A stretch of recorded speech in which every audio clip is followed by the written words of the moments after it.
본문의 말씀을 가지고 여호와께 피하는 복이라는 제목으로 이 말씀을 함께 나누겠습니다. 시편 1편이 복 있는 사람에 대한 그 삶의 자세를 이야기하고 난 다음에 그 다음에 가장 먼저 등장하는 복의 조건이 뭐냐? 여호와께 피하는 복이에요. 여호와께 피하는 복을 우리가 분명하게 이해하므로 이 세상 속에서 하나님의 걸어가신 은혜로 살아가는 그러한 날이 되기를 바랍니다. 세상은 어떤 영역이냐? 세상은 우리가 살아가는 삶의 자리임과 동시에 하나님을 대적하는 자들이 권세를 잡고 있는 곳이다. 이렇게 말씀드려도 전혀 잘못된 것이 아닙니다. 세상은 치밀한 체계와 조직을 가지고 짜여져 있습니다. 그 치밀한 체계와 조직을 우리가 한눈으로 살피기에는 너무나도 방대하고 너무나도 잘 가려져 있기 때문에 어떻게 세상이 치밀하게 이루어져 있는가를 우리가 알 수 없지만, 그러나 영적으로도 우리의 모든 그 싸움이 혈과 육에 속한 것이 아닌 것처럼 세상의 조직과 세상의 모든 권력들이 영적으로도 다 사단의 도구가 되어서 여호와와 그 기름 부음 받은 자 메시아를 대적하는 그러한 일들을 치밀하게 벌여왔다. 그리고 앞으로도 더 벌여 나갈 것이다 라고 하는 것이 세상에 대한 하나님의 관점이라는 것입니다. 그러니까 왜 갑자기 세상이 이렇게 바뀌었을까라고 생각하는 것은 우리의 느낌이지만 우리가 분별하는 건 뭐냐? 세상은 원래 이렇게 치밀하게 하나님을 대적하는 쪽으로 흘러들어가게 되어 있다. 믿음의 사람들이 세상의 권력에 대해서 강하게 아니라고 부정하고 옳음에 대해서, 올바름에 대해서 정확하게 전달해 주지 않으면 세상이 옳다라고 말하는 것으로 예수 믿는 사람들을 핍박하는 일들을 정당화하는 것이 되는 것이 세상의 흐름이라는 것입니다. 그러니까 내가 내 믿음을 지키는 것만으로도 세상이 내 믿음을 죄악시하는 것들을 우리가 경험하던 때가 그리 멀지 않았다는 것입니다. 그러니 그 상황들 속에서 우리가 어떻게 살아갈 것인가 두려워하고 염려하고 근심하고 살아가는 것이 아니라는 거예요. 그렇기 때문에 우리가 더 영적으로 무장되어 있다고 한다면 세상에 무너지지 않을 것 같은 권력이 하룻밤 만에도 무너져버리는 그러한 순간 속에서 하나님의 사람은 든든하게 보호하심을 받고 하나님의 인도하심 가운데서 망하지 않는 역사를 이뤄갈 것이다. 형통을 이뤄갈 것이다. 그 증거가 뭐냐? 다니엘과 같은 역사가 있는 것입니다. 벨사살이 그 바벨론의 군대 앞에서 연회를 벌였습니다. 이 성은 무너지지 않는다. 하룻밤 만에 무너졌습니다. 그 무너진 나라 가운데 무너지지 않는 한 사람이 누구냐? 믿음을 가지고 있었던 다니엘만이 망한 나라에서 다시 위대한 하나님 역사를 써가는 것 아니겠습니까? 그럼에도 불구하고 여전히 세상은 다니엘을 죽이려 했지만 너의 섬기시는 하나님이 너를 구원하셨느냐라고 하는 그 다룡왕의 그 간절한 부르짖음 가운데 믿음으로 사자의 입을 막으신 하나님을 증거하는 역사를 보여주지 않습니까? 어떤 식으로 어떤 세대 가운데 어떤 모양으로 우리를 무너뜨리려고 하는 많은 세상의 힘과 도전과 또 계획들이 있습니다. 그것들을 우리가 경험할 때마다 어떻게 할까 전전긍긍하고 괴로워하고 힘들어하는 연약함이 있을 수 있지만 그때 어떻게 해야 되느냐? 하나님께 피하는 복을 우리가 얻어야 된다는 거예요. 우리 힘으로 안 되는 그때에 우리가 감당할 수 없는 도전이 있고 우리를 무너뜨리려는 그 악한 일들이 일어나서 하나님의 사람들을 좌절케 하려고 하는 그때에 어떤 일들을 우리가 경험해야 되느냐? 하나님께 피하는 것이 복이라는 것을 우리가 경험하게 된다는 것입니다. 여기 다 강아지를 사랑하시는 분들이 많아가지고 갑자기 설교를 준비하면서 생각이 났는데요. 베란다 밖에 커다란 그레이트 덴만한 어마어마하게 큰 개가 딱 있는데요. 이 베란다 문 안쪽으로 주먹만한 치와와가 있는데 얼마나 지저대고 막 큰 체하고 난리를 치더라고요. 근데 주인이 베란다 문을 쫙 여니까 갑자기 소리가 확 줄어들더니 찌그러져 가지고 갑자기 주인 보면서 왜 문을 열었냐고 이렇게 쳐다봐요. 엄청 큰 체하더라고요.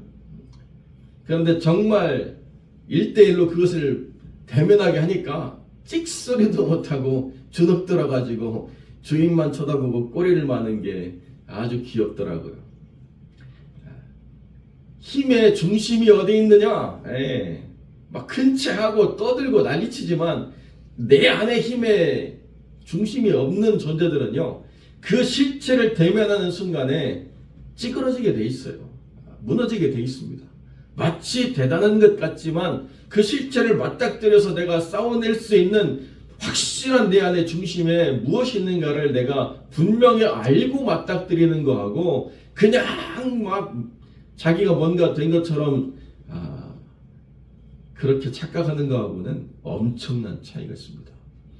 그러니까 믿음이라고 하는 건요, 허상이 아니에요.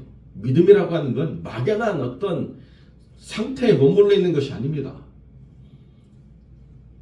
어제도 차를 토잉하시러 한국분이 오셔가지고 그 차를 얻어 타고 딜러까지 갔는데요. 그분이 제가 묻지도 않았는데 제가 목사이니까 자기의 속상함을 이야기하시더라고요. 자녀들이 그렇게 중고등부 때는 막 기타 치고 찬양하고 막 신앙을 잘 가지고 있는 것 같더니 대학 가니까 다 신앙을 떠나가지고 이번에도 땡스기빙 때 와서 야 우리 교회 가자 그랬더니 안 간다고 하는 소리에 마음이 너무 아프고 무너졌다고요. 그러면서 지금 본인이 출석하시는 교회는 그렇게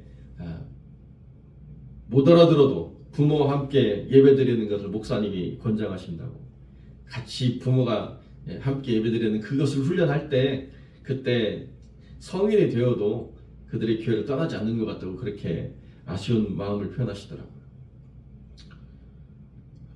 어느 상태에 머물러 있다고 믿음이 있다라고 하는 것을 우리가 말할 수가 없습니다. 자기 스스로가 단독으로 서서 세상을 맞서 싸울 수 있는 믿음이 있느냐는 전혀 다른 거예요. 그러니까 그 믿음을 가질 수 있도록 우리가 세워주는 것, 그것이 우리의 역할인 것이고 우리 스스로도 마찬가지죠. 우리가 어느 순간에서는 강한데 그 영역을 벗어나면 힘이 없다 라고 하는 것을 하나님이 인식시키기 위해서 우리를 훈련하시는 것이 연단이지, 우리를 고통시키 주시고 괴롭게 하기 위해서 하나님이 우리를 그런 삶의 어려움으로 내모시는 것이 아니라는 것입니다. 우리가 세상과 맞서 싸울 수 있는 그런 대단한 존재라는 것을 자각하도록 하나님 우리를 이끌어 가신다는 거예요. 아유, 우리 교회는요, 뭐가 없고 뭐가 부족하고, 그거는 우리와는 전혀 무관한 것이라고 이야기해도 틀린 것이 아닙니다. 하나님이 무엇이 없기 때문에 역사를 못 하시느냐? 문제가 있기 때문에 문제가 있는 교회가 아니에요. 문제가 있음에도 불구하고 하나님이 함께 하시기 때문에 그 문제를 이길 수 있는 게 하나님의 교회라는 거예요.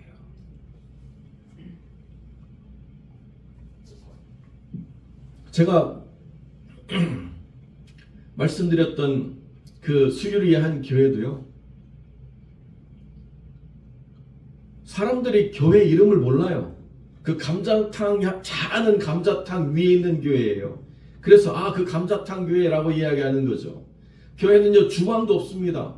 그리고 막힌 공간도 드물어 가지고요, 복도가 안 막혀서 비 오는 날 음식하면요, 빗물이 음식으로 들어오는 교회예요.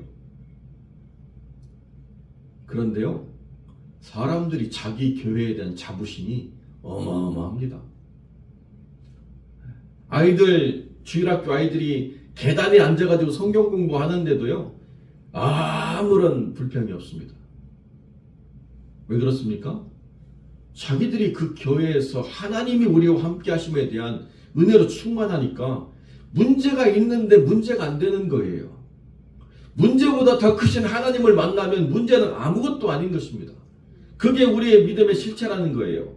문제가 있지만 문제가 되어지지 않는다는 것이 하나님이 우리에게 경험하게 하시는 가장 중요한 핵심이라는 것입니다. 왜 그렇습니까? 그 모든 문제라고 하는 건 땅에 있는 일들이에요. 하늘에 계신 하나님께서는 하늘에 미치지 못하는 땅들의 모든 일들에 영향을 받지도 않으시고 오히려 웃으시고 거기에 대해서 급히 어떤 답을 주시느냐? 거룩한 산 시온에 내 왕을 내가 세운다라고 주님이 말씀하신다는 거예요. 그러면 이 땅에 답이 없느냐? 이 땅에 답으로 기름 부음 받은 자 예수 그리스도를 하나님이 거룩한 산에 세우시는 것이 답이다. 그것이 다윗이 바라보았던 땅에 대한 답이고 오늘날 이 세상이 교회를 바라보면서 발견할 수 있는 유일한 답이라는 거죠. 여기 우리의 왕 되신 예수 그리스도께서 우리와 함께 하신다. 그것이 우리가 이 교회를 이 땅 가운데서 세워나가야 할 가장 중요한 이유라는 것입니다. 어느 교회에 문제 많아. 어느 교회에 뭐 문제 있어. 어떤 교회를 가보십시오. 문제가 없나. 문제가 있어서 문제가 되는 교회는요. 문제 때문에 문제되지 않습니다. 여러분 이해되시죠? 가면 다 눈에 드러납니다. 문제라고 하는 거. 문제 바라보지 못하는 다 눈이 멀어서 문제를 못 보나요?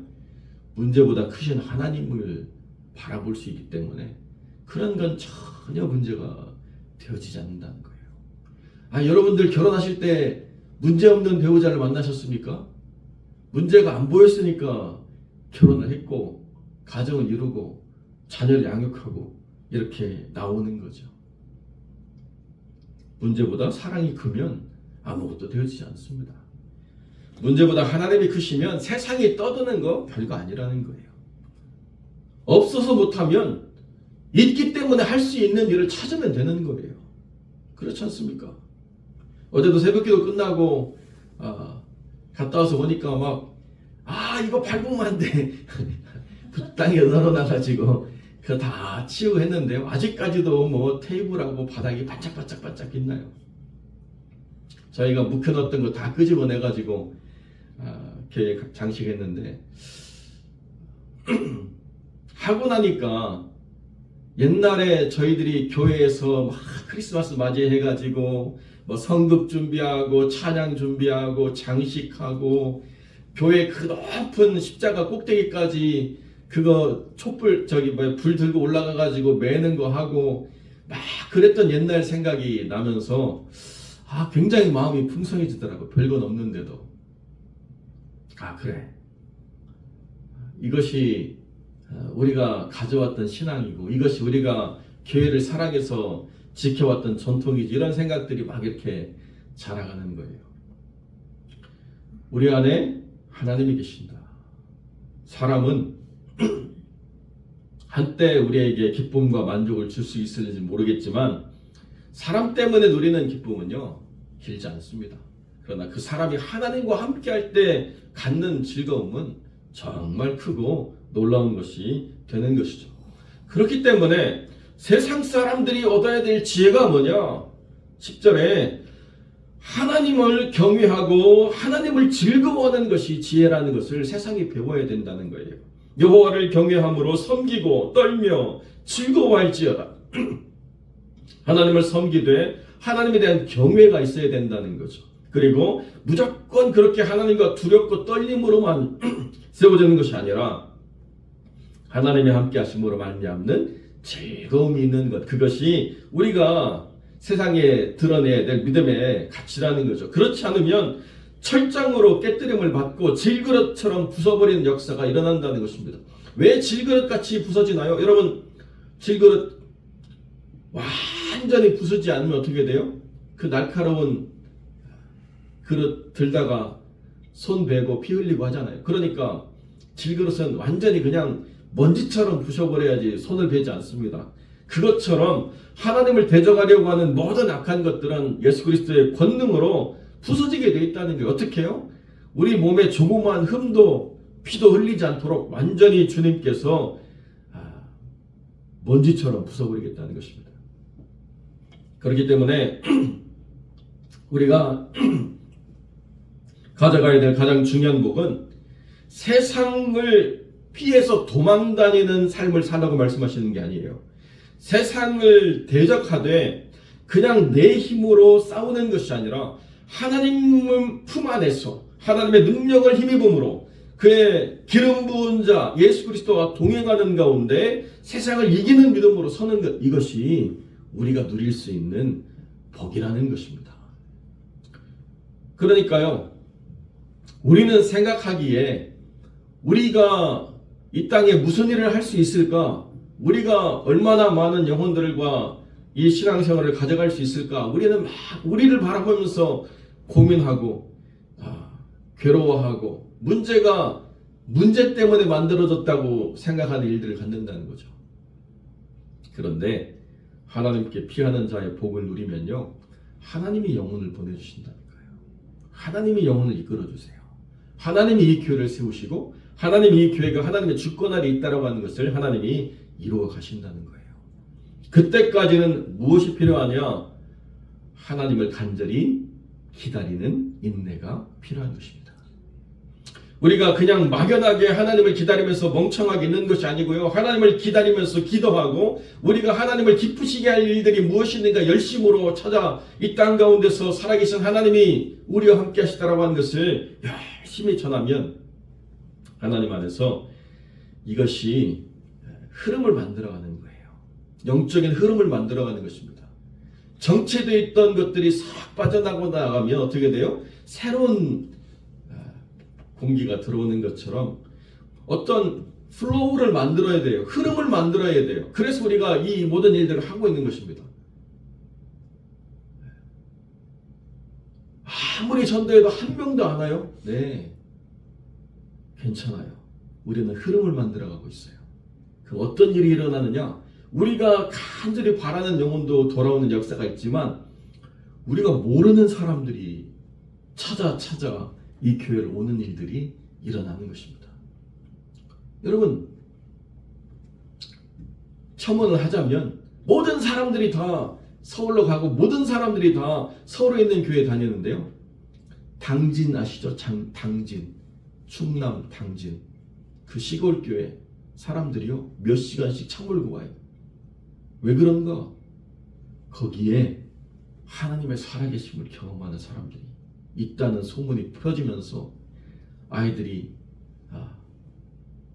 여기에 와서 삶이 바뀌고 믿음이 생기고 변화가 있기 때문에 부모들이 차를 몰고 산으로 놀러 다니지 않고 충청남도 당진까지 와서 그 교회를 다니는 역사가 있다는 거예요. 아무도 기대가 없으십니까? 기대하세요. 아유, 나를 바라보면 무슨 기대가 있겠습니까? 왜? 그런 하나님을 바라보기 때문에 우리가 기대할 수 있는 거예요. 하나님이 우리에게 일하신다고 한다면 지금 우리가 울며 씨를 뿌리는 씨 뿌림의 그 순간에 있다 하더라도 반드시 어떤 날들이 일어나느냐? 기쁨으로 단을 거두는 날들이 있을 거라는 거예요. 씨를 뿌려야 단을 거두는 것 아니겠습니까? 우리는 씨를 뿌리는 자가 되어서 하나님이 기쁨으로 단을 거두게 하실 때까지 결코 시간을 허비하지 않겠다. 하나님에 대한 기대를 놓치지 않겠다. 각오하시고 결단하시고 하나님께 피하는 복을 누리시는 복된 영혼들이 되시기를 주님의 이름으로 간절히 축원드립니다.